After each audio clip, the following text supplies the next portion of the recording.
মবক্রেসির বিরুদ্ধে শক্ত অবস্থানে বিএনপি। দলীয় কেউ জড়িত থাকলে নেওয়া হবে কঠিন ব্যবস্থা, এমনটি জানিয়েছেন বিএনপির স্থায়ী কমিটির সদস্য আমির খসরু মাহমুদ চৌধুরী। গুলশানে দলীয় চেয়ারপারসনের রাজনৈতিক কার্যালয়ে গণফোরাম ও এনডিএম এর সাথে বিএনপির লিয়াজু কমিটির বৈঠক শেষে এসব কথা বলেন তিনি। বলেন, ডক্টর ইউনূস ও বিএনপির ভারপ্রাপ্ত চেয়ারম্যান তারেক রহমানের বৈঠকের পর জাতি এখন নির্বাচনী টানেলে।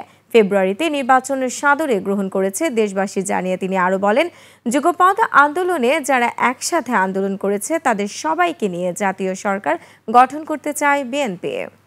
সুপার ফ্রেশ ফর্টিফাইড সয়াবিন তেল, শুরু হোক হেলদি লাইফের জার্নি।